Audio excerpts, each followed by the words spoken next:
Podcast consumers oftentimes have to search for the right podcast, and it takes forever. You can never really find a great one. You know, not every podcast is awesome like The Hard Luck Show. If you listen to mine, your search will continue. My name is Eric Zane. I host the Eric Zane Show podcast. I would like you to try it out and see for yourself how much it stinks. That's ERICZANE show podcast. Now, I got to warn you, my show is not safe for work. I swear like an idiot. It's not safe for anybody, really. I'm kind of a loud mouth, but you will not have a hard time figuring out what side of an issue or a stance I'm taking on whatever. It is a comedy podcast. I like to troll people and have a lot of fun. I describe it as news, nonsense, and my personal adventures. The Eric Zane Show podcast. Check it out wherever you download podcasts. And now it's time for an actual good podcast. Another edition of The Hard Luck Show. Not since flying reindeer have the holidays seen something so amazing. Just in time to make selfie-ready holiday hair easy.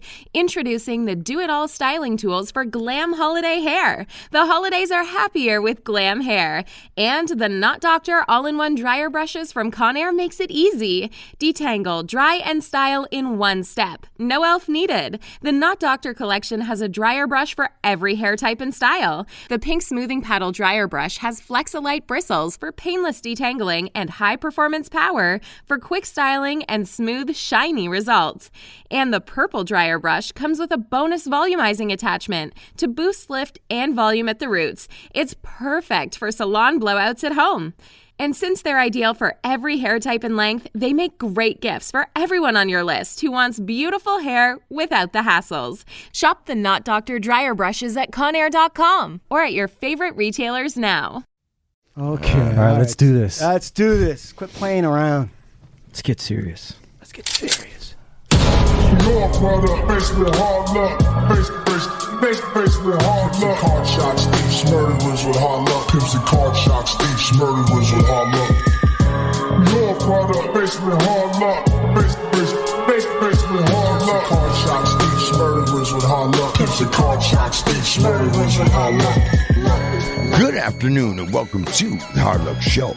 I'm your certified, qualified West Side host, Steve Lucky Luciano.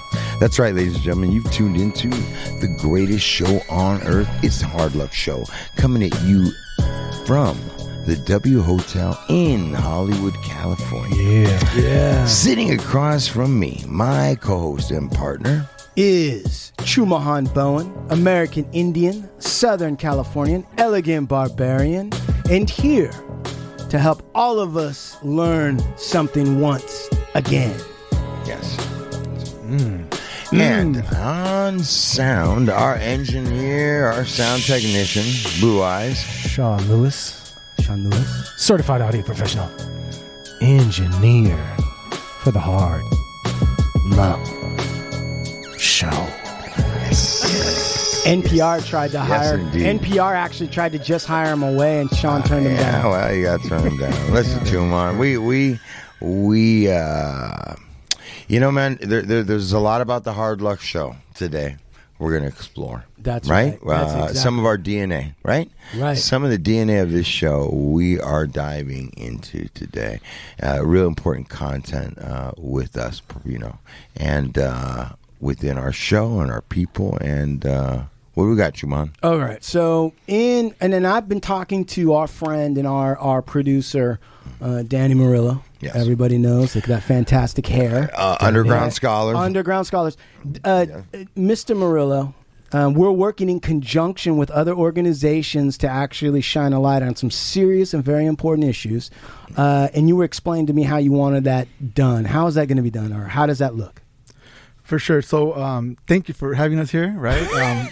Really, you're very welcome, of course. I'm happy to be back here at the Hard Luck Show. Yes. So, through a collaboration with the Hard Luck Show and the California Families to Abolish Solitary Confinement, we were granted some funding from the Unlock the Box campaign to do a series of stories around solitary confinement in California, the California prison hunger strike movement, and kind of really collect stories from people that were in solitary confinement and that have that experience, but also wanted to invite legal scholars, academics, and mental health experts to have like a co-facilitated interview to really kind of unpack solitary confinement from its history to its purpose to the results of the hunger strike of Asker versus Brown, which was a lawsuit that kind of ended long-term solitary confinement in California, and really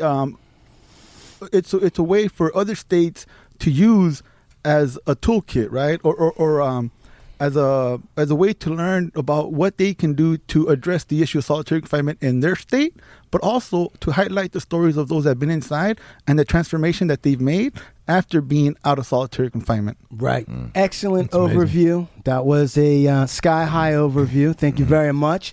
So right now in this episode, we're focusing on solitary confinement in California and also gang validation. There's some people that are listening right now that already know what that is.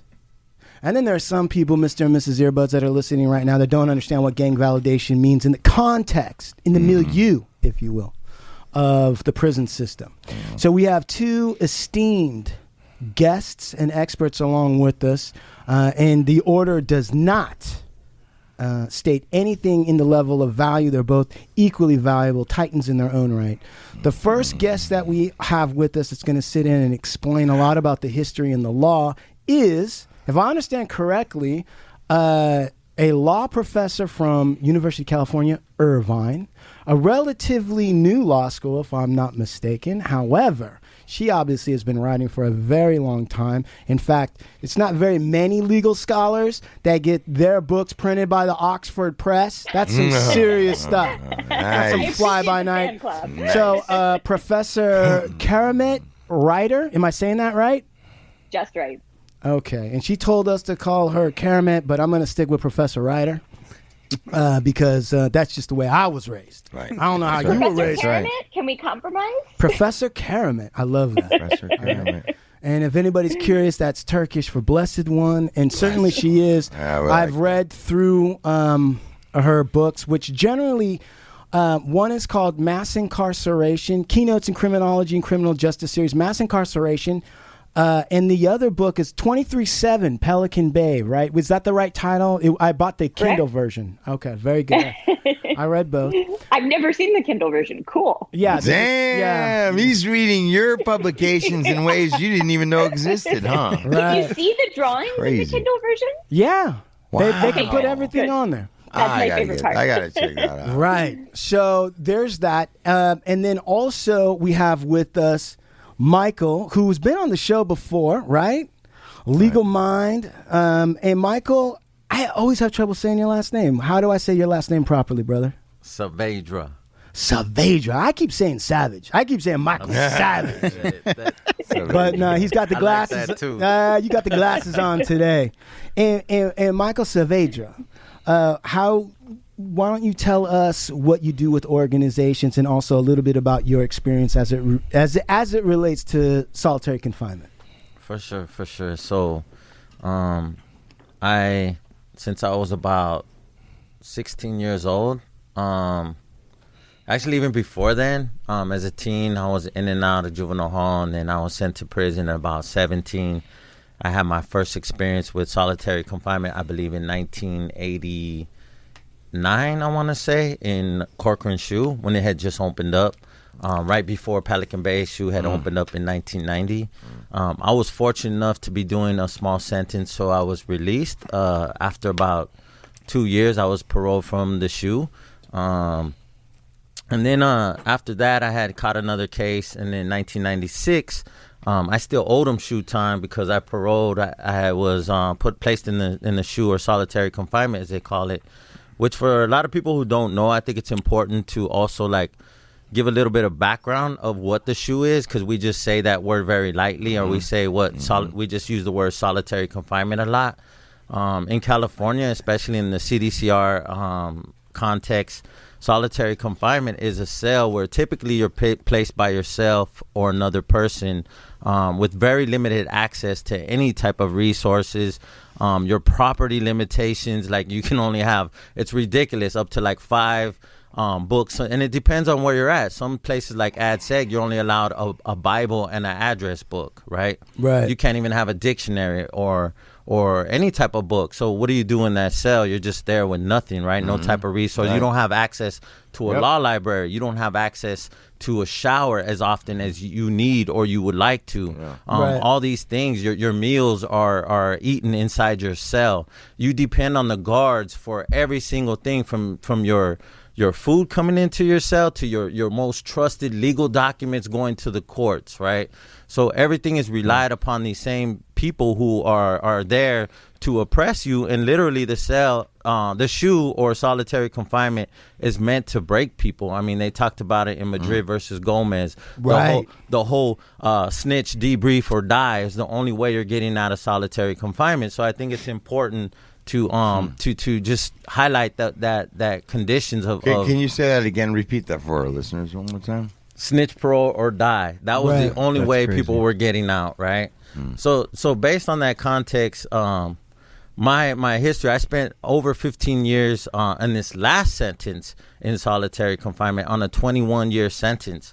And then, so just coming out here, being a part of the hunger strikes, being a part of my own litigation against CDCR for having me in solitary confinement indefinitely based on some false and inaccurate and very made up information. A lot of it was confidential information. So fighting that, learning the law within solitary confinement without access to a law library, without access to a law school or professors like our wonderful guest here today, who I will call professor because I hope very soon maybe I might be one of her students, right? I would love undergrad. that. I will be applying. Hey, listen, I'm going to tell you a little something. It doesn't hurt to butter up the professor. Right? That's the way to go. Now, Big Lux, now you spent some time in Corcoran SHU, right? Yes, I did, man. And it was a later date. It was in '94, and I was there for 4 months.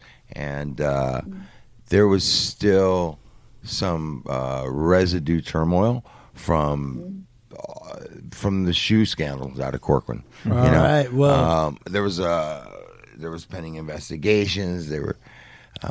Regarding the gladiator fight. Hold on. Yeah, right. Let's And I put was a there. pin. Because I bet you Professor Reiter has a lot to explain on exactly. Absolutely. They were. I ended up there by way of. I was in Avalon. We had there was a riot that was involved, and some SHU terms were handed out. And what ended up happening was Kings County couldn't proceed them over to Corcoran SHU. They were packed or whatever, I think.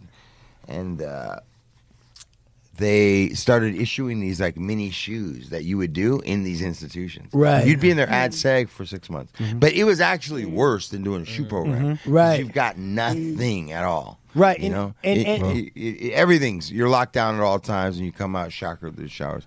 But then they transferred me, and at that point in time, you had to go from one SHU to another SHU. They were like, "Oh, you're going for like high security, whatever bullshit." So we wound up in the SHU and finishing out another fucking 3 months in Corcoran SHU. Right. And I can tell you, just in that 3 months, the mood and the temperature of everything that happened was like that. That's what was going on, man. There was a lot of shit going on over there. So.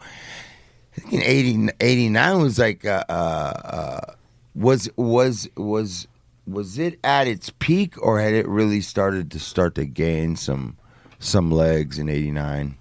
By 90 it was going. I think from what I read from Professor Keramet's books, around 89 is when it started to really grow, and mass incarceration started to really proliferate or really expand at that point in time. And I don't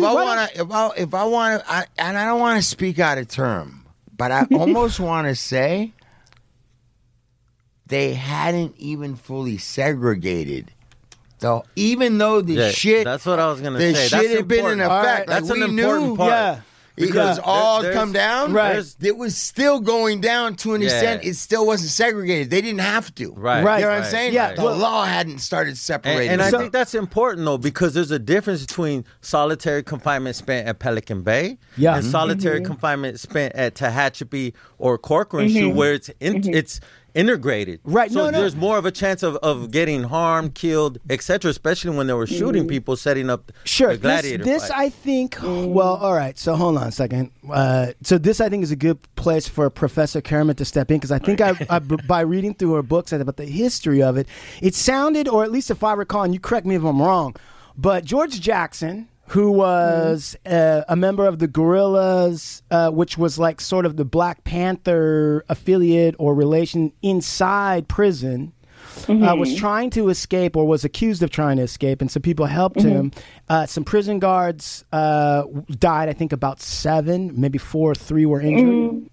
Three officers and 2 white prisoners were killed. Right. And so then started this movement towards this kind of solitary confinement that seemed like, from what I read, was still inside the institutions. Other institutions hadn't been built, and that whole formalized system hadn't even been started yet. Can you kind of walk us through that a little bit and explain how it evolved?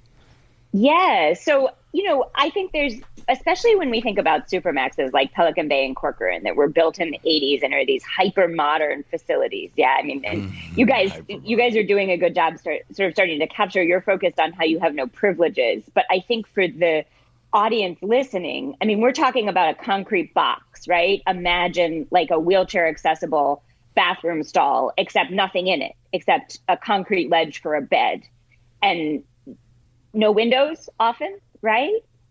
Yep. And often the lights on 24 hours a day. So I think what you experience there is the strip down of, you can't have a book, you don't get to go out to the yard, you don't get to have family visits.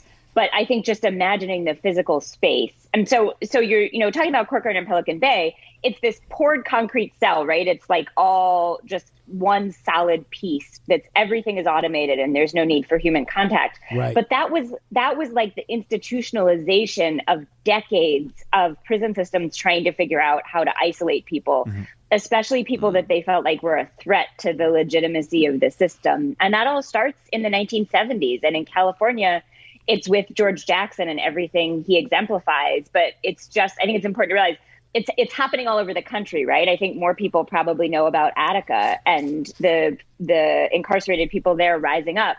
But it started at San Quentin with George Jackson, who at the time of his alleged escape attempt is an internationally renowned figure who has published one book about his experiences in incarceration and his politicization and kind of awakening as he's in prison of his rights and the ways he's being oppressed as an African-American man.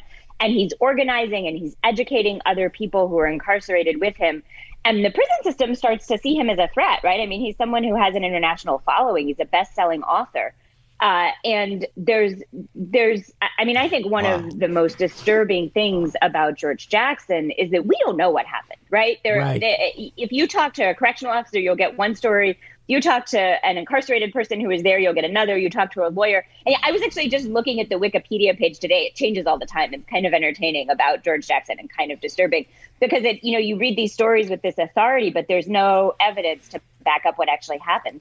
So George Jackson was accused of being involved in an in-prison murder, and he's being held in the Adjustment Center at San Quentin in the 1970s.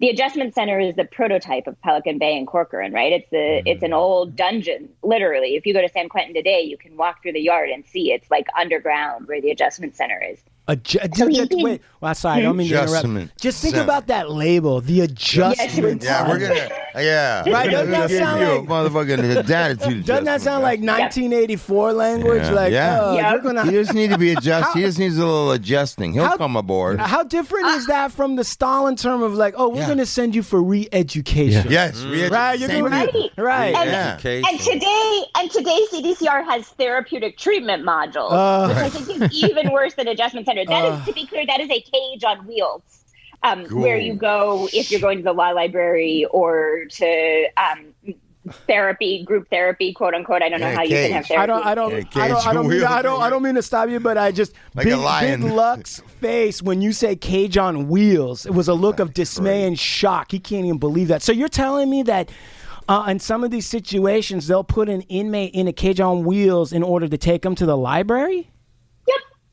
Right? Michael? Anyone ever experienced this? No, they won't literally put you in a cage and wheels. But what she's saying is like they have this. So because of the all these like the Coleman case lawsuits, right? Yeah. Where they said because of Madrid, like they're saying this is inhumane. This is causing people mental health issues, right? Okay. They had to bring in these modules. They had to give therapy to people in there, so and group therapy, and even part of the step down program, the litigation part of the settlement was to give people like group stuff, right? Like different type of activities. So they put like a room like this size. They'll put these stand up cages. Some of them you could barely sit down on a metal stool, but they're like a barber cage, right? Like just this big. Literally, you can't even really move around. They'll put like 5 cages in here. And then they'll have whoever the therapy person or whoever talking to people like that. So you're all in stand-up cages, and you can't, like it has plexiglass on the sides, so you can't even like really talk to people. And it has plexiglass on the top, and it has a little tray slot where you put your hands through to get handcuffed. Jesus. And sometimes they use that as a library. Most libraries are like that. They have a little small desk, no bigger than this. A little cage, a human cage. You cannot even stretch or anything. You can't even lay down. Like you're stuck. It's like a telephone booth. Yeah. There you go. Exactly like an old school telephone booth. Yeah, that's perfect. And that's what you got to be in if you want to look at any law books, right? Yep, you got to be with in a small little stool probably. Yep. And like a little corner desk.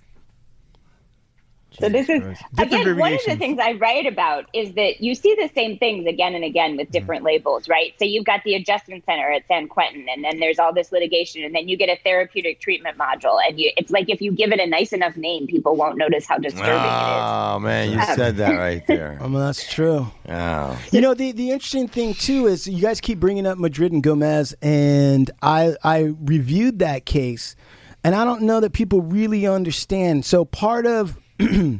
Well, Professor, how do you want to lay this out? Because you're talking a little bit about the history of how what Corcoran and Pelican Bay are is essentially a final institutionalization of policies and attempts by the CDC to try to do this solitary confinement and try to really isolate individuals, right? Yeah. Right. Yeah. Go ahead. So should I? Yeah, so I'll finish about George Jackson, and then it leads straight into Madrid, for better or worse. Right. So Jackson is in the adjustment center, right? It's hard to not get tripped up over these terms and the Kafkaesque play we're in, right? But Jackson's in the adjustment center, and he has a meeting with his lawyer on August 21st, 1971. So this is this resonant day. If you talk to anyone who works in the prison system, they'll tell you they remember Sunday, August 21st, 1971, when Jackson allegedly tried to escape from San Quentin. So the story is he had a meeting with his lawyer. His lawyer brings in a 9mm gun inside a tape recorder and a wig. And Jackson puts the wig on and has the gun in the wig. And he goes back to the adjustment center and he escapes. And he's wielding the gun and he runs out onto the prison yard and he gets shot by the officers in the guard towers on the yard. And they run back into his cell, and there's 3 officers that are stabbed to death and 2 prisoners. Now, there's some far-fetched stuff in this story, right? First, I want to point out... were really big in the 1970s, but they weren't big enough for a wig and a 9mm gun. Not only that, but like, what's the wig supposed to do? Like, hide the gun. He had the gun in his wig. Yeah, but how do you not see that? Like, that sounds crazy. You're in prison and you got a gun and a wig. How did they not know? That does not sound like a well thought out plan. They never found the gun. And all the people, the 3 officers and the 2 prisoners who were dead, they were stabbed. So there's this story about this gun being snuck into San Quentin, and the only person who was shot was George Jackson by the officers in the guard tower. Wait, hold on. Let me check the pulse of the guys that actually spent some time away for a minute. Steve, does any of that sound right to you? Man, it sounds all bad right there. Michael? It smells like shit. Right. Michael, does any of that sound right to you? Was that sound weird? Nah, it doesn't sound weird. It sounds perfect. Sounds accurate, huh? Right, He sounds accurate to me. Sounds like a frame up. All right. Yeah. All right, go That's ahead, Professor. normal in Right. the logic of CDCR. Yeah. Okay, so then what happens? So then there's this amazing crackdown where everyone who had any alleged involvement with this alleged escape that seems, a lot of people argue it was just a setup to murder Jackson because he was causing so much trouble. That sounds right. That sounds really accurate. How much does this It's parallel? like they did a Fred Hampton. Right, I was just going to say, how much? This isn't crazy, right? How much Outside is of prison, we have the investigation to know these things were happening in the 70s. Right. In the 70s, there was also, at least in Los Angeles, I understand, there was also active efforts by the police and the authorities and the FBI to discredit and break up the Black Panthers, correct? Of course. Yeah, all right. So this is in parallel, inside and outside. All right, go ahead. Thank you, Professor. And part of what was so scary to people running the prisons was that things on the outside were really radical, and it looked like it was creeping inside. Right. So everyone who has any alleged involvement with Jackson's alleged escape attempt is locked down. So they're put in these conditions Michael's been talking about in solitary confinement. But in these old, San Quentin was built in the 1880s, right? So in these old, like literally dungeons with dirt floors and no running water. And very little evidence that they were actually involved. Over the next few decades, only one of the guys of the 5 who were allegedly helping Jackson and were locked down, only one of them stays in prison. Everyone else's sentences ultimately overturned for their collaboration. And the one who stays in prison is Hugo Pinnell. And he becomes one of the first people transferred to Pelican Bay when it opens in 89, and one of the last people to leave when it closes down in the 2000s. So there is this continuous story, right? I think people think of Supermaxes and Corcoran and Pelican Bay as just part of the prison building boom of the 1980s and 90s. Right. But it is so important to understand them as a kind of slow motion reaction to organizing inside prison in the 70s, and in particular to racial organizing, right? To the idea that there were these gangs, these African-American and Latinx gangs that are scary to the prison system. And so the SHU is indistinguishable from a kind of need to lock down certain races of people who the system sees as dangerous. And I think that gets lost too often in the story, is that history. And it's not just California, it's Attica, right? Same thing, guys being locked down after Attica continuously in solitary until the state can build these modern supermaxes like Pelican Bay and Corcoran. And so understanding the political history of the institutions, I think, is really important, and important context for things like gang validation, which we can get to. Right. And I'll talk about Madrid, but I don't know if we want to pause. I don't know if Michael or others have anything to add. Michael, do you have anything to add at that point? Because I really take the professor's point. It's, I think, not even just inside prison, but an overall movement as a reaction to the civil rights and what went on, right? To figuring out how to stop people from connecting, assembling, getting together politically to have the kind of power and leverage that in America is required in order to get anything changed. Do you have anything else to add to that, Michael? Do you have any thoughts? No, I just think that that's a perfect example, but also there are so many others, even with the American Indian movement, the Brown Beret movement. Right. Were all infiltrated by the federal government. All of them are also labeled as political prisoners and locked up. And that's where, they say, oh, these gangs started. Leonard Peltier, yes, right? Sir. Yeah.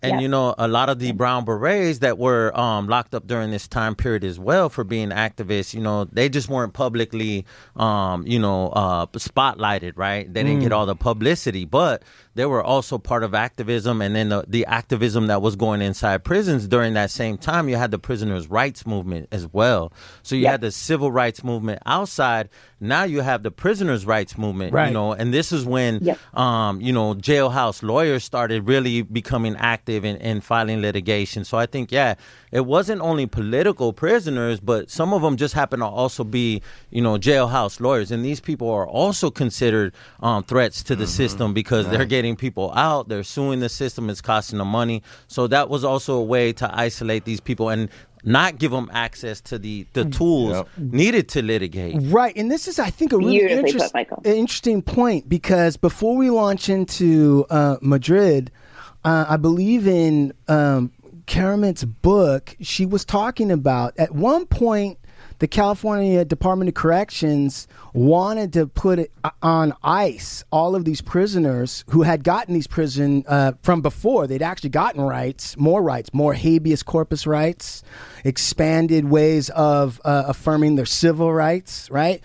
And so California, as progressive as it so-called is, and Jerry Brown, who most people call him, Governor Moonbeam, and he was in Laurel Canyon and hanging out with Crosby, Stills, and Nash. By the way, I've got a whole thing on that. I'm not going to get into it now, but I got a whole thing on Laurel Canyon. But anyway, the point is that they moved for legislation at the federal level that shut down the ability. What was the name of that bill that was eventually passed by Dole? If everyone remembers Dole, he was behind it, or he was a proponent that greatly curbed the rights. I was going to say it's fun trivia if you like disturbing trivia, but it's actually, all of this started in Arizona. So Arizona had a lot of litigation that they just couldn't get out from under as prisoners' rights expanded in the 70s.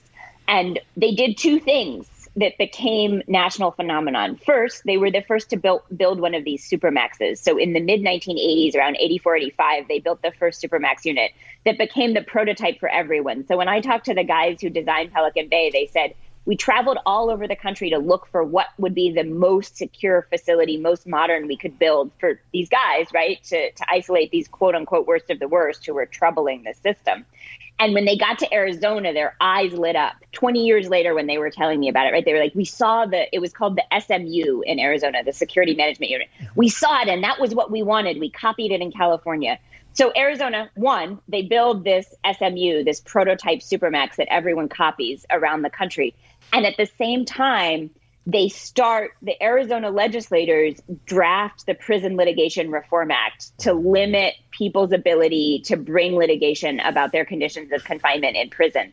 It takes it years to pass. It actually passes in 1996 under Clinton, another allegedly progressive political figure, right? Who's responsible for a lot of bad things in prison.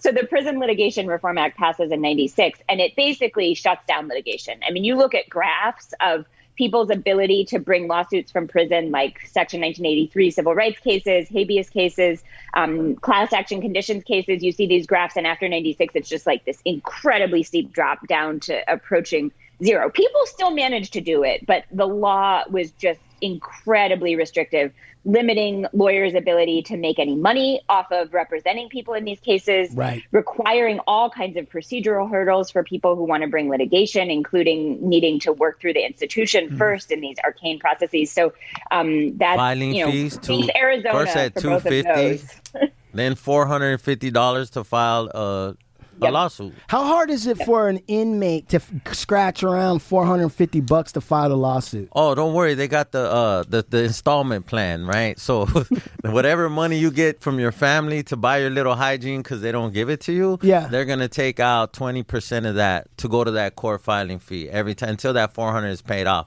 That's on top of what most prisoners have of restitution, right? Which went up to 55%. So whatever, say your family sends you $100, right? $55 is going to restitution off the top. Right. Then another, 15-20% is going to the court to pay off your filing fee. So you're pretty much left with like $10. Right. With which you have buy to a deodorant. Toothpaste. Right. So and no food. And maybe some beef stew if there's anything left over, the beef stew. You're borrowing. But the thing is that because I went through Madrid and I was looking at some of the first of all, Madrid's. So anybody who's never read a court case, an actual decision, right? That's a lot of people. It's a long decision. When the judge, when the court itself puts in a table of contents to tell you the different sections they're gonna, that's when you know there's a lot being dealt with. Man. One of the things that's interesting about it, though, is that the case, and I really think people should read these decisions, mostly because it's beautiful. Right. I mean, it's horrifying. And I thought it was a nightmares, horror story. I mean, those stories in there, I think it was very necessary to read it because visually you see the horror stories of how humans are being treated. The person who was dipped in boiling water, and these are facts. This isn't like a fairy tale or made up. These are facts that they had. Dortch. Yeah, right. It shows you the mind, one, of how racist, how oppressive and sadistic these guards were busting out people's teeth. Right. Okay, hold on. I mean, that's all true. Graphic. It gets very graphic. That's all true. Crazy. That's 100% true. That's true, and we will get to that piece of it. It was like 180-degree water that they were hosing people down, and flesh came right off. Right. All right. Correct. But listen, That's torture, man. That in is- America. Listen, because one of the things after reading the professor's books and everything, one of the things that I kind of was left wondering is what's the toll on the guards? Like what happens to their humanity? And you kind of see that in Abu Ghraib and stuff like that, where you see soldiers like doing these weird quasi-masochistic sexual things with the detainees, and you wonder how did they get to a place in their mind where they thought but that's a further expansion on the concept. But the reason why I want to talk about Madrid first is because the reason why these cases are important to read too is because a lot of times the court, in an effort to save time and just stay straight to the deal, will lay out what these procedures are for gang validation, right? How does someone become either known as a gang member that justifies or gives corrections the ability to throw you in the SHU for an indeterminate amount of time, right? Yeah. Or an associate of somebody who's gang blah, blah, blah, blah, blah. Okay.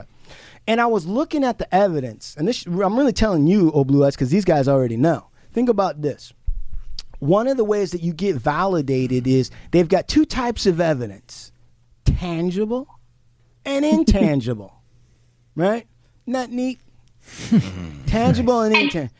Tangible is like anything you think of as a First Amendment right, like a drawing or a book you're reading or someone you wrote a letter to. Right, but taking it out of the frame of law professors and everybody who understand constitutionality and all that stuff that are they've already got pre-launched arguments. Just tangible is some shit that you can see or touch or feel, right? Mm-hmm. So like they're thinking like maybe there's a note that you wrote to like a major gang guy and said, "I'm glad to be in this gang. I gotta tell you, this is the best time I've ever had." Blah, blah, blah, blah, blah, right? A lot of that shit you're not really gonna ever see. Right. So mostly what you're gonna be dealing with are the intangibles. Intangibles. What's that? Well, you can't see it. You don't really know exactly what it is. It's very amorphous, very fluid.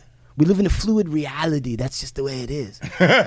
So is this shit like shaking hands with somebody else? No, that would be tangible. Yeah, you can see that, right? Oh, that would be tangible. But No. wait, there's one more. Go ahead. There's confidential, hidden behind a veil of confidentiality that you cannot see, challenge, nor even know what is exactly said about. Hold on. I'm going to get to that. It's a ghost. I'm going to get to that. So that's the part of the intangible. So the intangible is a source, right? Somebody who says, you know what? I saw Blue Eyes, right? He was over there giving a pound to Wizard. And fucking, right? And you won't know that. And for the intangibles, the corrections office only needs 3 of those, right? To say, okay. And not only can it be 3, but you can get like 6 stories, right? You don't know any of them. And if 3 of the 6 are false, totally ridiculous, and 3 are maybe, you're fucked. You're going to the SHU. And you don't get to know which one the corrections is relying on. So you don't know any of them, maybe. You don't know you don't know a lot. They may not exist. You wouldn't be able to test that. You wouldn't be able to know. All they'll do, and in the court decision, it says this. The best that will happen is there'll be a general explanation given to you, and they'll ask you your thoughts on it. You can't present evidence. You can't say that's bullshit on Tuesday, right? I was making Pruno over on the East Wing. There's no way I was over there talking to Wizard. All that shit, you can't do that. Because how are you going to prove that shit? You're in a cell. Yeah. So they'll just ask witnesses. So they'll go like this. They'll go, well, there's some talk that you were over there with Wizard on a certain day at a certain time. How do you feel about that? You go like, oh, that's bullshit, man. I feel fucked up. All right, let me write that down. Bullshit. All right. We'll remember that when we send you to the SHU. Right? Right. Am I wrong, Michael? Yeah, that's Man, it. I'm sitting here laughing, but it's so fucked up. But it happens to people every day, man. That's what they call kangaroo court when we go to our so-called, periodical reviews, right? Classification committee rules where there's the warden, the big head honchos there, and they review you. It used to be 180 days, right? And it went to 6 years. Where he says, how are you doing? They ask you 3 questions. Are you ready to debrief? Do you have any? Do you feel like killing yourself or others? And that's it. They're like, God, you've been here 6 years. You're like, you've been clean. No disciplinary infractions. You've been doing college courses, whatever, taking church courses, reading the Bible, etc. Right. Nothing, right? No, not a single infraction. No write-ups. But we have a confidential informant who says you From 12 years ago. Yeah. Jesus Who you don't know.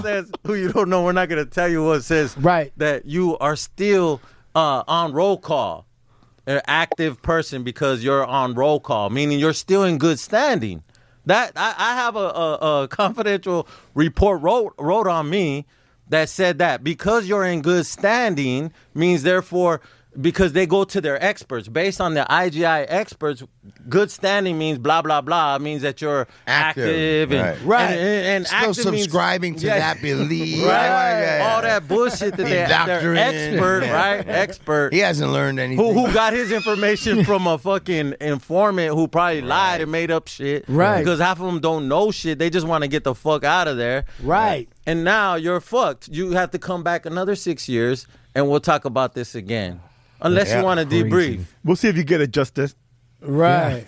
Right. To be clear, So the entire Go ahead. To initially validate you, you're correct. They need 3 pieces, right? Right. But on your reviews to keep just you, one. it just need one piece of evidence. Every Right. 6 years. One piece. Every 6 One. years. Because they already That's got the it. 3. That's the craziest right? thing I've ever heard. Don't mess around and draw some kind of Aztec or Indian indigenous Yes. symbol because if it happens to be a chimali or it happens to be the Cesar Chavez flag, I forget the exact name of it, or a dragon. Let's say you like dragons, but you're black. That's a wrap. You are. You know what they use me? My 1 year for my review. For my review, they use a birthday card that I signed for my cellmate, and I didn't even put my name. All I do, my signature was a turtle with the joint in his mouth. They got the gang experts. And they knew it was me. They go, we know that's you because we hear everybody calling you Turtle. Why were you called Turtle? That's a childhood name. Okay. Like elementary Turtle school. with a blunt, huh? Yeah. All right. Wait, you're sure that wasn't like your gang tattoo? No, they've been calling me Turtle since like elementary school. Right. Well, haven't you been in the gang since elementary school, man? All right. So, Professor Reiter, why don't you also lay out? Oh, by the way, the quality control on those things, and they were saying like the judge that was writing the case, the decision, he said like, yeah, there's quality control, and sometimes you don't get validated, blah blah blah. And he goes, however, out of like 600 of these bullshit things, only like 2 didn't go forward. So it gives you an indication of how much their bullshit review goes board, on. the law, it's a LEIU. It's their Sacramento office. Right. Yeah. Quality control. And you know what, But too, it's man? still the system. It's still CDCR. Yeah, it is. And And I don't know what the validation system is in regards to city and state, but more what I'm trying to get at is the stain that it has on you, because I don't know how they go about validating you in the city through the sheriffs and all that. Through the gang database. Right. So because when I was in a Supermax facility up in Wayside, and all of a sudden, man, these IGI cops line up. OCS. Right, OCS, that's it. They pull up, and that was like the task force for the LA County jails, right? They pull up, and they like pull up with a mobile office, and they just line up and start calling everybody's, not everybody's name. They're taking they're calling up certain names, right? No sooner does one dude go up, man, they're like, it's a gang march, and right away they're pulling you out. Your name? Where you say you're from? I didn't say I'm from anywhere. Off with the shirt. Yeah. I get them though every time. Yeah, man. I don't have no I got taken out of normal general population, and you're now being put into a segregated population, right? In a hole. And that stigma, that all follows you. Yeah. They can use that as a form of To a validate you in prison. state. Once you get convicted. Right. You don't have your case, if it was a gang-related Right. case. Right. Professor Reiter, help us navigate this. I thought that one of the foundations, if not the keystone of American rights and justice, is your ability to confront accusers and to know who is accusing you and not self-incriminate. How is it possible that the corrections department is able to avoid having to deal or confront that issue of constitutionality? When you enter that prison door, you check your rights at the door. Yeah. All of those things. You're right. All of the things we think of as fundamental rights. Like I said, we think of ourselves as having a right to free speech. You don't have that right to associate or write or read or talk to who you want in prison. Right. You don't have a right to be free from searches and seizures. You lose your constitutional rights within the prison disciplinary system to confrontation, to know the evidence against you. And this is a huge part of what's wrong with SHUs and supermaxes and solitary, is that there's no oversight, right? We have never seen, this has been one of my biggest critiques of Madrid. Like you said, Judge Henderson, one of the most liberal judges in America, takes at face value the prison system's claim that they know how to validate gang members. And he never asks in Madrid, what are you doing? How are you doing it? Can I see the evidence? It's crazy. It's a court of law. And they've got all this oversight. They never ask. And years later, we still don't know, right? The only assessments that have ever been done outside of the prison system about how this gang validation process works and how accurate it is has been post-hunger strikes, when there has been a little bit, like 100 members of a class, and the lawyers have had the right to look at their files. And the error rates are insane when they look at these cases, right? They find that in every file there's made up evidence for which there's no backup, right? Just literally like made up a story about a confidential informant who doesn't exist. Let me ask you this, because it sounds crazy to me what you're saying, in the sense that the United States was founded by, and to a certain extent, deadbeats and criminals, right? I mean, I don't know why that shocks people, but the truth of the matter is like the dregs of Britain, right, came over here, and then everything that happened between them and the Indians was theft and contract breaking and all this violation of everything. Okay, so why? And then because of the treatment that we got from the King George, Mad King George, and the Star Chamber, and all this oppressive monarchy stuff, why is it then we find ourselves in the 70s, 80s, and 90s unable to has America always just said once you're convicted, you no longer can participate as a full civilian, and that became a basis for providing a labor force and or a way to take people out of the system? Or how does that work? I know you've looked into that. Yeah, I think there's two issues. One is that as long as punishments have existed, there has been an idea of civil death. So even in Britain, right, before anyone came to the U.S., there was an idea that if you committed a crime, you lost all your citizens' rights. Right. So, people used to be banished or executed, or, right, prisons are relatively new in the scheme of punishment. But this idea of once you commit a right, once you commit a crime, you kind of lose your ability to be treated as part of the social contract. So there's civil death, and that's part of it. That's this intuitive idea that keeps people from being uncomfortable with all the rights you leave at the threshold of the prison. Right. But there's also in the U.S., there's slavery. There's an exception. There's an explicit exception in the abolition of slavery in the Constitution that if you're being punished, you can be enslaved. And so together, that it makes for a pretty vicious stripping of rights. This idea that punishment is enslavement in the U.S. and they're fundamentally integrated.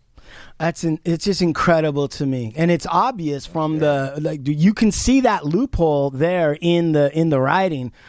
So it's not a loophole; it was very intentional, right? One of my claims about punishment is that we have to stop saying, "Oops, this happened by accident," and start understanding the negotiations that led to really intentional decision making, right? The idea that people often say, oh, we tried to make sentences more fair, and in the end they got longer, and that was a mistake. And it's like, no, there was a negotiation, and the people who wanted longer sentences won the negotiation. How does that leverage in the negotiation work then? I mean, where is the disconnect? Because like you said, you're 100% right. It's not an accident. Yeah.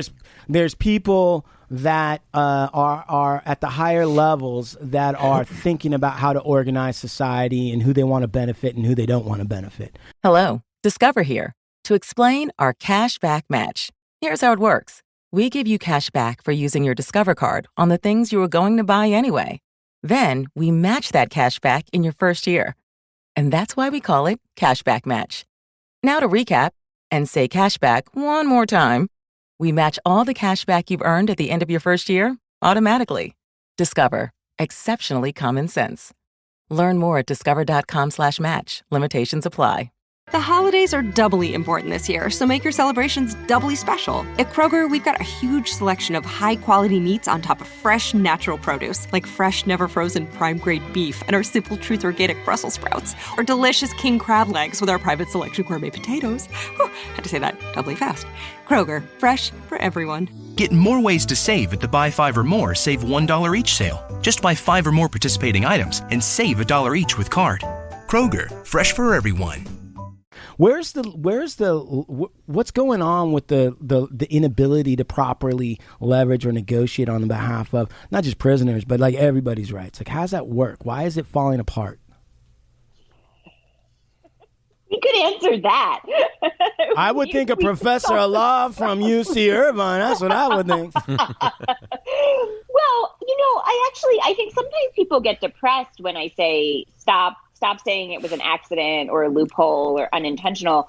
But I think that some of it is actually the problem of people feeling helpless, right? Of thinking like this outcome was inevitable. And I think some of what's so important is having these conversations we're having right now, where you understand the negotiations that were happening and people have more of a sense of it not being inevitable, right? Like this outcome wasn't predetermined.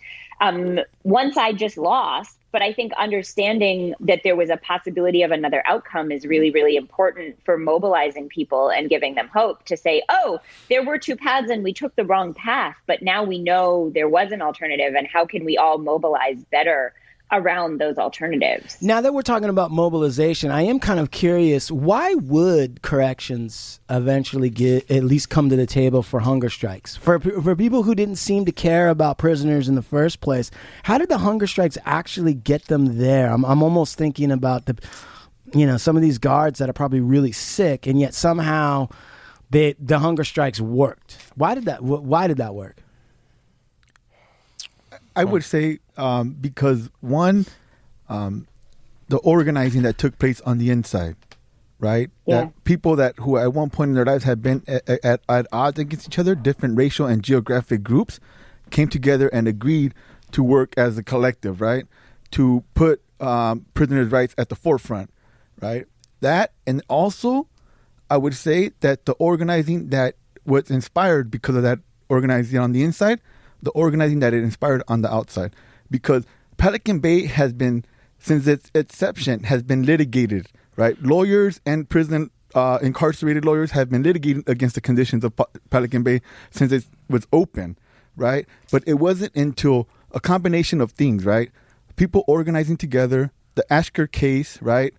Families, organizers, professors, students, everybody coming out here as a collective and bringing that to the forefront. Because other than that, if it was just up to the incarcerated people and the lawyers, it would still be in the legal realm. Yep. And it wouldn't be outside into public discourse. And Danny, I think it's about, and this is maybe another way in which it can feel less overwhelming and more susceptible to organization. It's about who controls the narrative. And part of why I said I was so disappointed in Madrid and the idea that Judge Henderson deferred to the prison officials saying these are dangerous gang leaders because we said so, is because it allowed the prison system to control the narrative. And I think what the hunger strikers did that was so phenomenal was take over the narrative. And the prison system came to the table because they saw that they were losing, right? That you guys were able to come out in a public way and demonstrate that they were lying, right? There was no, like they said, they're going to kill each other. And you said, no, here's a nonviolent, like we are capable of doing the most powerful nonviolent concerted action you could imagine. So you're with your actions demonstrating the lie of the gang validation in the prison system. And I think that was just phenomenally powerful. And that is the question often is how do the oppressed people take over the narrative in a way that's just incredibly damning in the end to the prison system. Yeah. Go ahead, Michael. Yeah, I would like to say, though, also, like you say, non-violent. But I would say there was a lot of violence used. And I'm saying this from a personal perspective, like watching my neighbor die, watching people who were starving, going through this, and the guards being more punitive and sadistic, like removing us from our cells and making sure, searching ourselves, making sure we didn't have food in our cells to even survive. I think that's very violent, right? Making sure a person pretty much starves to death, making sure that they didn't receive any type of medical assistance, right? Telling the nurses, oh, they'll be all right. They're doing this to themselves. Right. They could just eat if they want to be healthy or they don't want to die, right? Right. And going even a step further and asking Judge Henderson or Judge whoever, I forgot the name, but it probably wasn't Judge Henderson, but they asked the federal court judge for an order to force feed us. Right. Yeah. Right? Yeah. That's not violent. Tying a person down and forcing a tube down their throat. Why? Why, you ask? Because of a lot of those things you said, yes, but there's also the other main thing, capitalism. Our bodies are money. Yeah. How much are our bodies worth, Professor, a year? How much do they make? In Pelican Bay, Mm-hmm. you cost the system about $90,000 a year. So that's $90,000 a person, right? You're worth much more, right? On if general you think population. of that as money going to CDCR, you're worth much more in prison than you are in college. Wait, let's stop send right someone there. to a top Cal State, $25,000 a year at most, right? Let's get granular on that. Okay, so let's say your body's 90,000, right? Alive. Mm-hmm. Okay, where does that money come from, Professor? How does that money get actually dispersed or whatever? Take us through the chain of money. This is one of my favorite. When I teach Intro to Criminology, I always show students a graph of California budgets in the 80s, and then I show them how all the money just shifted from the higher education system to the prison system. And that's why their tuition is so high. Stop right there. So, wait, hold on. Just slow down. Wait. Everybody needs to sit on that for a second. Really sit on that. Can I add some more fodder to that as well? That's very important, I think. You can. That wasn't mentioned. Yeah, but happened. Let me put this in here because I think a lot of people who don't have any, they won't have any experience with prison. They won't really understand that aspect, but they will understand that not only did tuition rates go way high, right, at a certain point, but there was a proliferation of all of these private schools that were willing to take that tuition money as well, right? Mm-hmm. You had this weird expensive tuition and a watering down of the higher education, as well as this California money getting shifted over to the prisons. And my understanding is this is occurring kind of like after the anti-war in Vietnam protests and the civil rights that made such a dramatic change that because I think at that time UC tuitions were like $500 a year or a semester, like real low, real affordable. And people had a lot of time to sit around and talk with their professors about how this is bullshit. Mm-hmm. Right? And those people that sat around and said, you know what, this is fucking bullshit. Right? And then Leary's out there like, hey, take LSD. Let's all just drop out. Fuck this shit. Blah, blah, blah. Right? That actually had an actual powerful effect on federal policy at a certain point. And I'm not making light of it, really, when you think about how much sacrifice went into civil rights and fighting the Vietnam War. All right? I'm not making light of that. The truth of the matter is that at some point, somewhere along the way, they made a decision that, okay, if you're going to go to university, you're going to be in debt. or it's going to be hard, and you're not going to have a lot of time. And by the way, we're going to open up these prisons. And I mean, I think Danny and I are working on this from different directions, but, I think bringing education into prison and not the prison officials running it, but, the universities going into our prisons as they are in California is one of the most radical things we can do, right? Because it's like a Trojan horse. You put the educators back inside the prison and you start to take the prison back and create education, give people education instead of incarceration. All right, now so Michael, drop the knowledge that you want to drop, and then advocate for the devil. So going back to the reason why I feel like, just from my own experience, I can't say I wasn't up high, looking up above. I didn't have the advantage of being out and or having that data and looking from above, but from the inside, one of the main things was definitely the end of hostilities agreements, because especially at Corcoran and other prisons where they were pitting us against each other to kill each other, right? Having us united scared the shit out of them. But I will remember and never forget the very first day of the very first hunger strike. Everybody sent word around, right? So we're all like, damn, I wonder how many people are going to go. Are this person going to be down? Are they going to flake? Is everybody going to hold it down? But when the guards first came to feed everybody, because they feed the whole institution at about the same time, and you heard them calling the sergeants, hey, nobody's accepting their trays. The guards started tripping, like nobody's accepting their trays. You could see the look in their eyes. Even the other prisoners that weren't raza, weren't black, right? And they were like, whoa, okay. Even the others, like, damn. Okay. And then on the main line, nobody going to yard, nobody going to work. They were fucking scared as fuck, right? Yeah. The whole prison was shut down. They didn't know what the fuck to do, right? They didn't know what to do. More scared than they would have been in a riot. They're trained to react to riots. Yes. They're trained to react to violence. But how do they react to that? Right? Yeah. So they have to come up with these punitive ways. Okay, we're going to shut down pro. We're not going to do this, that, the other. But one more thing that was really important, right, going back to the money thing and cost, right? Yeah. Was when, especially those of us that had cellies, right? Yeah. When we decided to you know what? Okay, the just us not eating is not going to be enough, right? We need to take it up a notch. When they started like, okay, we're going to ride out with you. We're not going to give in at first. They didn't want to give in nothing. But then when we stopped, like our cellie would go out to medical and not come back, refuse to come back, right? People stopped accepting cellies. Now, where are they going to put all these people? Mm-hmm. Wow. Right? So the buses can't come to the SHU and bring, because their buses come every day. But if we're all refusing our cellies aren't coming back in. Where are they going to house these people? Right? Medical, everything's held up. Library cages. Now, nobody wants to come back to their cells. Right. What are they going to do? Force them? Throw them in there and shut the door? Right? Maybe. They have to let us out to medical, right? Yeah. So that's where that really fucked them up, because now they had to stop all the buses coming to Corcoran. Corcoran's huge, right? Like, it's one of the biggest SHUs as well. So I think that also had a real hand in it. Interesting.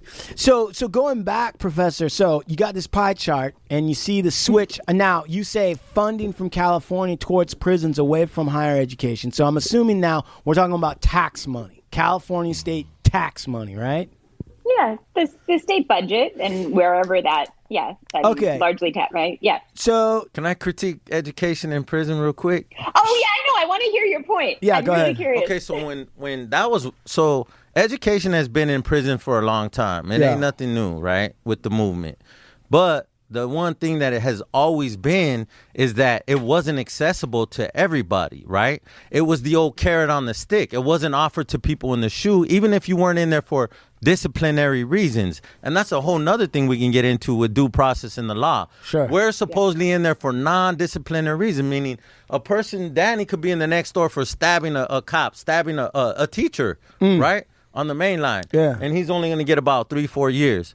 I'm in there because I'm an associate, didn't commit no violent act. Right. I'm in there for at least 6 and then maybe another 6, right? Right. So the punishments aren't rational to the offense. But Danny could go back out to the main line and go back to school and all that. I can't get no education programs inside the SHU, right? Yeah. And another thing, the higher the level the security is, like a level 4, there's 0 to almost 1% college programs in there.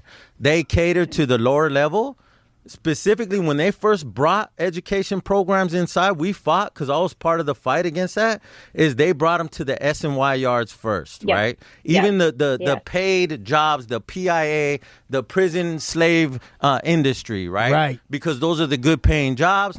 But they don't want to do them on these level 4s, on these active yards, the general populations, because they're always on lockdown. They're always fighting riots, blah, blah, blah. But if we do it on this S&Y, which is the protective custody dropout, we can get into all that, what they are. They're programmers. They don't get locked down. So they're going to continue to produce these products for the industry, right, to make money, et cetera. And programs, and the teachers don't have to go in there and be afraid of these so-called worst of the worst violent gang members, right? Where they're in a protective custody yard or a lower level yard where these prisoners are set to go home at a certain time. They have less time, so they're less likely to commit any type of violence in there. So what you're saying is that on some level, too, the separation of the so-called validated members is to make sure that the labor situation they got set up doesn't get delayed or fucked with. Exactly. And you could use the education piece too, is to this, right? So for people who are lifers, et cetera, want to come home, they always suggest, get a BA, get a AA, get an education, right? Yeah. But if you're on a yard where there's no programs because it's always locked down, and they're telling you, well, you don't like it, guess what? Drop out. Drop out of your gang, disavow your gang, come over here to the S&Y yard and get programs. So people have been doing that, right? Because they want to go home. Right. So that's what I mean by the carrot on the stick, until I think that these worst of the worst need education the most because they're sitting there with nothing, right? Right. But they're not being provided by it. I'll say two things about education. One, it has to be controlled by the education, by the educators, not by the prison system. And two, it needs to be as universal as possible. And that's where I think what California has done, rolling out community college coursework in all of the 35 prisons, right? It's not perfect. It's still working on it. But every prison pre-pandemic had an associate's degree program. That's incredible, because what you have to be working towards is universal access in order to shift the energy from incarceration to education, right? And that's an explicit budget shift in the state to fund the community colleges to do that, and instead of incarcerating. But right? I think you should also give thanks and some credit rather to the hunger strikers ourselves, because that was one of the demands that we were asking for, was education inside solitary confinement. Right. And that kind of opened the door for these other programs, right? Yeah. So where are we at currently with solitary confinement in California? What's the status? Is it better? Is it worse? Or are we going into even weirder territories with it? That's for you, Professor. I was going to say I have a lot of opinions, but well, on the surface, we have made some, at least symbolically, very powerful progress. So, we've been talking around the hunger strikes, but in the 2010s, there was all of this organizing. It resulted in class action litigation. It resulted in a lot of the oversight I've talked about, right? Like some preliminary data suggesting that the gang validation is nonsense. And Pelican Bay is now operating as a largely lower security institution. I've literally seen pictures of murals on those solid concrete walls and the doors being open, and not using that as this long-term solitary confinement facility anymore. That's a huge win. People all over the country are looking to California and to these policies. But the cynic in me has a lot of trouble with all of this. One, the settlement was a cap of 5 years in SHU conditions. That's, the United Nations says 15 days could amount to torture. So that's a pretty dramatic difference. Two, as we've always had, right, we moved from the adjustment center to the therapeutic treatment module. We've moved from the SHU to all of these little units that are harder to see all over the prison system that have different names, that are keeping people locked down in solitary confinement-like conditions, sometimes even worse because they haven't been subject to the litigation of Madrid. And so there's no expectation of getting out of that cell an hour a day or having that group therapy and that therapeutic treatment module. If that's all you've got, it's better than nothing. So I think there is a real issue here. And we're seeing the prison system fighting back with the gang validation. The courts say this is nonsense, you can't use it. And the prison system says, well, we're going to bring it up at your parole hearing, and we're going to use it to bring new criminal charges against you. So maybe we can't use it as a basis for putting you in the SHU, but it's still going to control your life and your sentence to prison. So I think on the one hand, I don't want to dismiss, I think what the hunger strikers, like I said, what they were able to do in terms of changing the narrative and getting people out of the SHU who'd been in there for decades, phenomenal. In terms of the work we have to do in the institution to make it humane, we have a really long way to go. Let me just stop right there real quick. Sean, think about the contradiction there. The correctional facility is there to punish people who won't follow the law. But when the judge creates the law to be followed, that correctional, that same one, refuses to follow the law. Yep. Think about that. Yep. Go ahead, Danny. So I wanted to say, the professor brings up a lot of great points, right? And at the same time, there was a lot of these goals or accomplishments that have been won through the hunger strike movement, the Asker case. But it's also important to understand that CDCR, in their they're not going to take a day off and say, okay, you guys won and that's it. Like, no, they're still coming up ways to retaliate. Why? What is their motivation in order to preserve something? Why wouldn't they see, like, maybe they could make more money doing a humane thing? Why are they so focused institutionally over decades of, I mean, dude, when I read about or heard about, I can't think of his name right now, but the guy who was in charge of Men's County Jail was ripping off and all that stuff, right? All that is The sheriff. Right, Sheriff Lee Baca, right, Baca. I mean, which one? Right, exactly. Exactly. I got something for you. But the thing is when I see all that, I think there's something structurally in the institution that encourages and or pushes or attracts people who want to steal and or punish and or enjoy some sort of masochistic or sadistic aspect that's stuck in the penal system. On top of that, the amount of money that comes with working in a high security prison, in a supermax, what the extra money that comes with overtime during a lockdown, emergency lockdown, like, is just, it's money too, though, right? I mean, like, but I'm saying, like, from the sadomasochist you could very well easily go like, you know what we're gonna do? We're gonna give you overtime, and we're gonna do humane things, and you're gonna get paid the same amount. The only difference is you're not scalding anyone with hot water. You're not going to have to do that. We don't want you to do it. It's okay. This guy can draw pictures of his Aztec queen on a pyramid, and he's not going to be validated. We don't need to do any of that right now. We're actually literally, right? We're not doing that. But you're still going to make the same amount of money. Why can't that happen? Because it's still the us versus them mentality. Yeah. And I'm going to tell you, if you ever get a chance, watch that. It's a documentary called Exterminate All the Brutes. Yeah. So it goes all the way back to white settler colonial, how they, like the Inquisitions, how punishment is embedded in their culture, in their, I would say DNA, I might argue. I don't know. It's pretty deep, though. And it goes into how they were so sadistic with punishment and all this type of stuff, imprisoning people, torturing people. Well, way back. I prefer to think of it as not necessarily quote unquote a potential person or for lack of a better term, an ethnicity that's in that. But I would say this: we hail from Rome. Right? Like, at some level, we hail from Rome. And if you look at Roman society, it was built on slavery. Okay? So these inherent structures, there's something about empire that requires there to be an oppressed class. It's power. It's like the Stanford experiment. You give somebody power over somebody else, they're always going to abuse it. Maybe. Yeah, Go ahead, Professor. Sorry. No.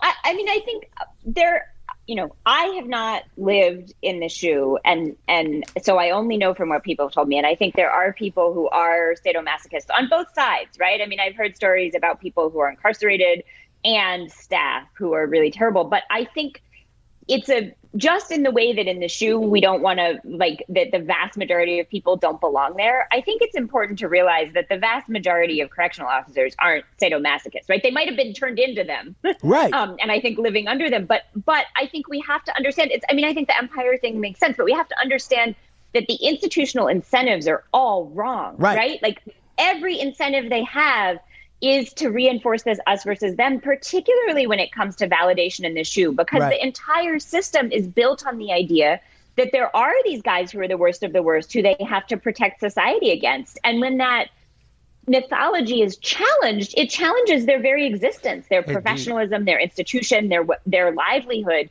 And there is a visceral reaction to fight back, and people really lose sight of the reality, I think. One, right? So there's that institutional infrastructure of everything depending on this myth of the George Jackson or the worst of the worst who we have to be protected from.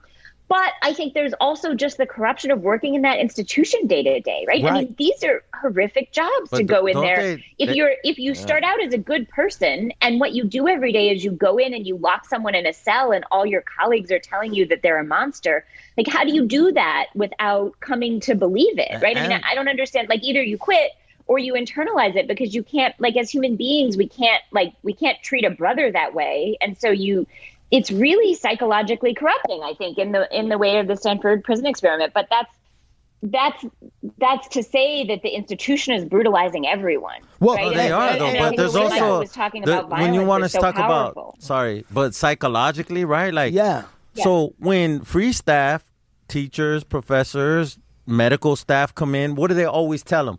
Don't talk to the prisoners. They're going to manipulate you, right? Yep. They manipulate people. Don't be nice to them. They're going to manipulate you. They're going to take advantage of you. Yep. Don't show no weakness, right? So they already embed this dehumanization of us that we are these monsters. And I think that's also something important, how they tell you guys that. Like, you're already coming in, whatever this person, he's going to try to get me to bring a cell phone. He's going to try to get me to bring drugs. He's going to try to get me to fall in love with them, etc., right? Especially females working there. They have this code, right? They have this rules and regulations that staff must follow. It's called overfamiliarity. Yeah. You can't even be nice. And then you say about fluidness, and that's so ambiguous. What is overfamiliarity? Right. And if they could scare you as a staff member to fire you or discipline you for overfamiliarity, you're going to not want to be familiar. You're going to treat these, I'm not going to lose my job. One of the stories Professor Reiter's book has in it is a story about a medical staff person who was scared to tell the truth about the murder of one of the inmates in one of these programs. Do you recall that? What was that? Was that the hot water one, or what was that? And she eventually got another prisoner to eventually reveal or let out actually what really went behind the scenes as to the death of this inmate. Yeah, there are so many of these stories. There's Von Dortch, who was scalded. There's the prisoner more recently who was pepper sprayed, and he had a breathing tube, and he pulled it out because it burned so badly, and they said it was a suicide, even though like he was tortured to death. So, but I think this is actually a really good example of what I'm saying about the institution creating the so-called monsters. And that's, we think of the Von Dortch case, and I think even in Madrid, that's the man who was scalded and his skin peeled off because he had been smearing feces on himself in the SHU. We think of that as just this horrific case that now maybe wouldn't happen again. But it turns out those cases have happened again and again all over the country. There was a similar famous case in Florida of a guy, exact same thing. Someone in isolation who smears themselves in feces, and the only way staff can figure out to clean him is to dip him in scalding water, and his skin burns off, right? This is a thing that has happened again and again, which suggests that it's not some psychopath on a one-off case. It's the institution creating these impossible situations. There's a pattern. What do you do with a guy who's in solitary confinement for life? You're helpless. And the other, and these are staff who have no mental health training and no resources. What are they supposed to do? Also, you know what? Now that you're here, now that we've got you guys here, I don't really want to ask you. Corcoran killer. That case. I believe that gentleman was in a solitary confinement with another cellie. He was in some kind of lockdown. He was supposed to be on regular watch, and somehow he was able to decapitate his cellie before they came around and got him, and the prison guards had no idea what had been going on, and they're not quite sure what that is.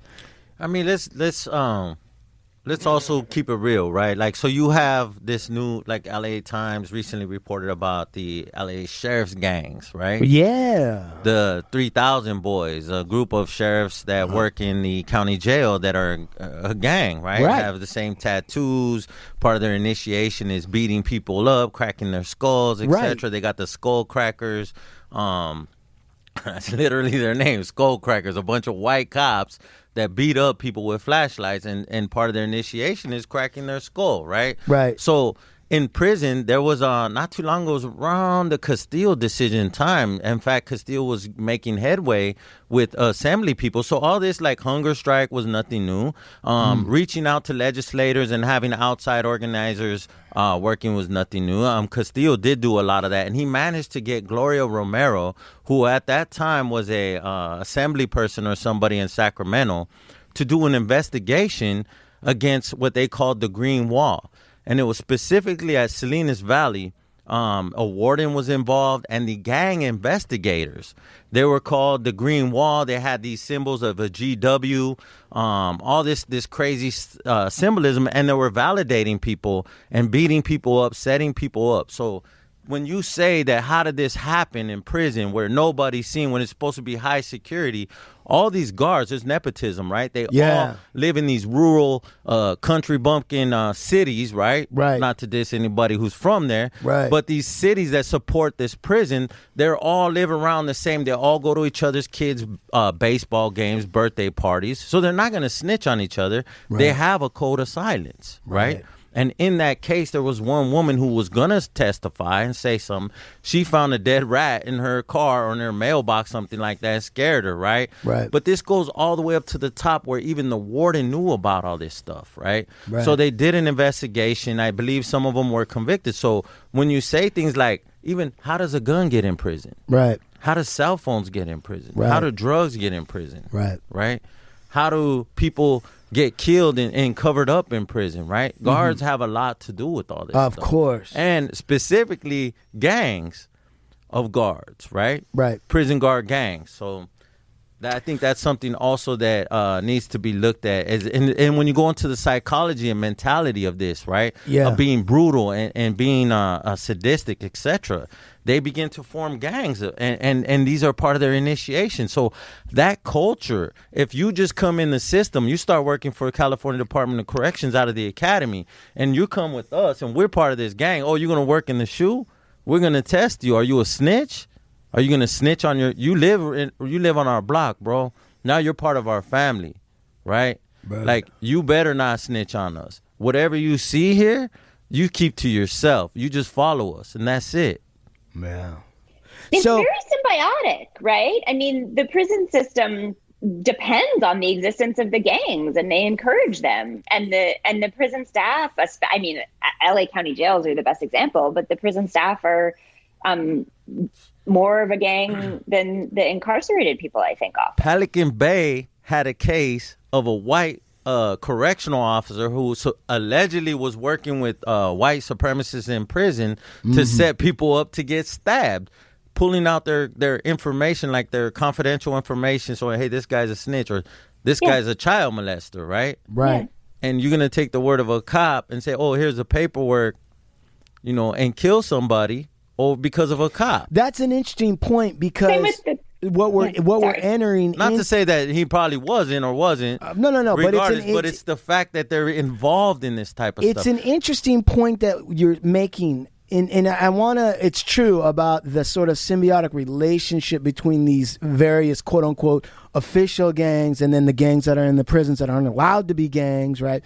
But what's interesting is that you also, as a result of that contradictory system, you're getting an extrajudicial sentence, a shadow sentence. So somebody can be executed without due process through this process. And it's weird because we, even as a society, we don't really say it. But like when Jeffrey Dahmer got killed, it was kind of like, I mean, justice has been served. Right. Who's crying over that dude, right? You know what I mean? And then when you say child molesters, and listen, I'm no proponent for child molesters, but I'm just saying, when you say that and they something happens to him, we don't know, right? We don't know what happened to him. He just slipped in the shower. That's in his head fell off. right? We all kind of go like, well, justice was served. So here we are, Professor. I think we've at least shined a light on a lot of the issues. Where do you see California going in the future with solitary confinement? Where are we going? I mean, do the sci-fi people have it right? Eventually, there'll just be a pill that makes you mentally feel like you did 20 years, and that will be a deterrent? I mean, where are we going? I think I see two roads. I'm sure there are more. I think one road is we keep not paying attention to what's happening in our prisons, right? Another power of the hunger strike was that it really put a spotlight on the prisons and everyone paid attention for a minute. And that was incredibly powerful. I think we're already sort of attention is waning in some ways. And I think that's really scary. So, I think one possibility is we don't pay enough attention and the prison system gets better and better at doing solitary confinement in a way that's hard to see. And that's right. Pelican Bay was better than the adjustment center where George Jackson was. It was very hard to see the harm, especially after Madrid, when the staff weren't beating prisoners up anymore. The people like me are still trying to explain to lawyers and the courts exactly what the harm is, to gather the evidence, to document the psychological harm of solitary confinement. So I think, there's a real fear that it'll continue to be harder and harder to see, right? We don't tear people apart in the public square anymore. We've gotten really good at it. And I think we'll get better as society gets more modern. And that is one, right? I mean, it is the pill that you take as a metaphor for that we continue to torture people in ways that no one can see, and we get better and better at it. Right. I think the other path is a path where we find an alternative model such that there isn't a prison system as we know it today. And, for me, I think all institutions are troubled, including the academy and the public university system. But for me, the viable way forward that I see steps towards in California is to try to move that money back out of the prison system and back into the education system and give more and more people pathways, particularly to leadership positions, right? Like everybody else in this room who's gotten out of prison and is working in their communities and demonstrating that you have leadership capability and that everyone's assumptions about what having been incarcerated means are pretty wrong. And just creating more and more pathways for this sense that there are, we have incarcerated millions of people, tens of millions of people have criminal records, and bringing those people into our communities and realizing that, they're just like us in running leadership positions, I think is one of the most powerful things we can do to break down the system, right? To kind of slowly dissolve it. And I see those as two possibilities. But I'm curious what others think. Well, I actually think we're headed for a perfect storm for the next decade, because I do see work, careers, and education losing the value that they used to have in the old days and not being as available. And this concept of various degrees of confining people being something that is going to be an option until somebody can figure out a better plan. Michael, come on, brother. Bring some sunshine. Is there any hope for crime in that? I would say it's from my perspective, being inside and now working in social justice outside, right? Especially during the BLM movement, everything that's been taking place with Trump, where we're at now, right? We've been through a lot through this pandemic, man. We've been through a lot. Everything's There's been a lot of, ideas, revolution that died down. People were talking about land back, decolonize. It died down. Maybe it's rising back up, I heard, in other states. So it's fluid, right? Maybe the war with China will change that. I mean, dude, there's a lot, right? But I would say for the most part, from the work that I see doing, there's two paths, right?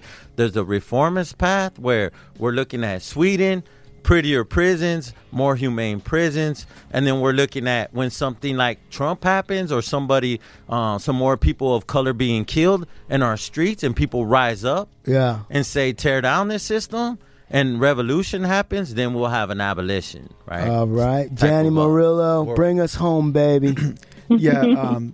As the professor mentioned, two things that I wanted to point out that she mentioned. One was that we are at the 5-year mark of the Ashker versus Brown case, right? Yeah. And she also talked about the attention of the hunger strike and the end to hostilities, that attention kind of waning, right? And so for us, this is part of what we're doing here is bringing that back to the forefront, right? Yeah. And really trying to highlight the struggle that incarcerated people and people out here participated in to end long-term solitary confinement. So this is, in one way, us trying to kind of lift that focus back up and put it back into the public, but also at the same time to show people, right, that people that have been incarcerated and validated as a prison gang associate, like myself, like Michael, and others that have been labeled prison gang members, can transform themselves, right? Can, with the right support, can choose a different path in life without having to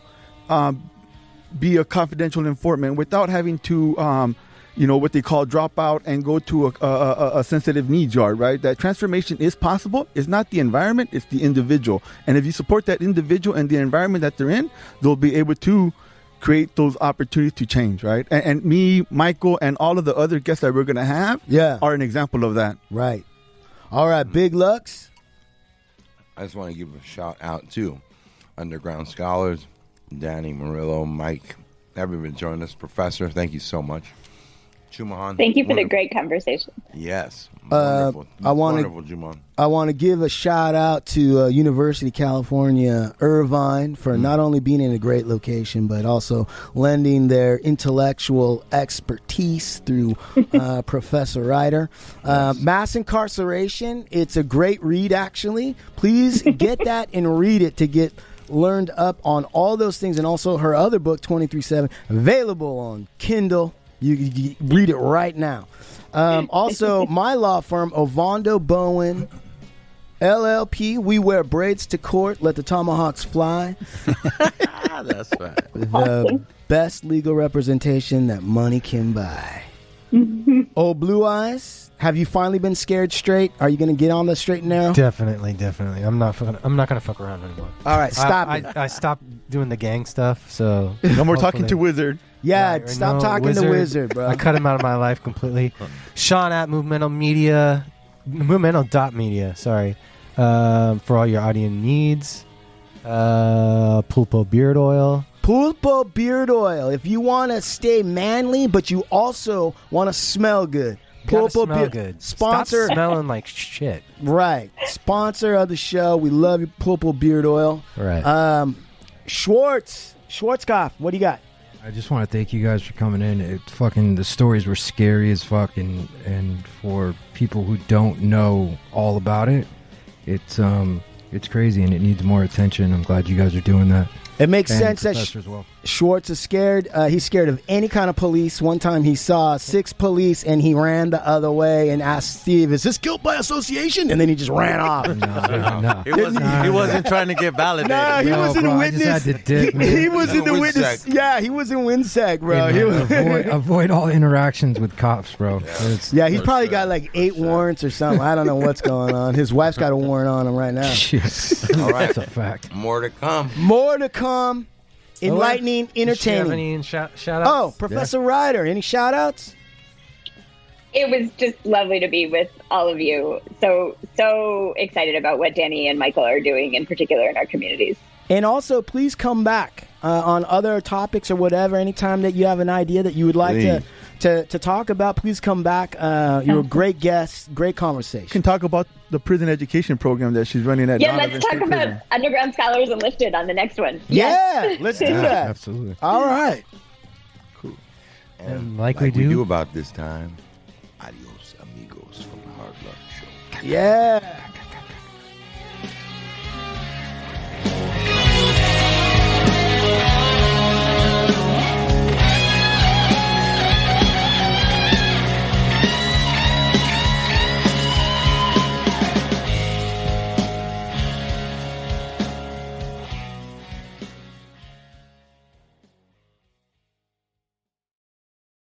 Hello, this is Discover, and we take customer service very seriously. We know that if you have a question or concern about your credit card, that's a serious matter, and you need to talk to a real person about it. So we offer around-the-clock access to seriously talented representatives in the USA. Again, it's a serious endeavor. The only funny thing about it is Bob. If you call us and Bob answers, you're in for a treat. Get 100% US-based customer service and talk to a real person day or night. Discover. exceptionally common sense. You know when you order a new video game, or a golf club, or a blender, and then it arrives at your door, you get a little thrill. Imagine how much more thrilling it is when you order a new car. With Nissan at home, you can shop for the perfect ride and order it without ever having to go anywhere. Sure beats a golf club or a blender. Buy a new car entirely online with Nissan at home. Delivered direct from dealer to driveway. Thrill starts here. Services may vary at participating dealers, subject to applicable law. See dealer for details.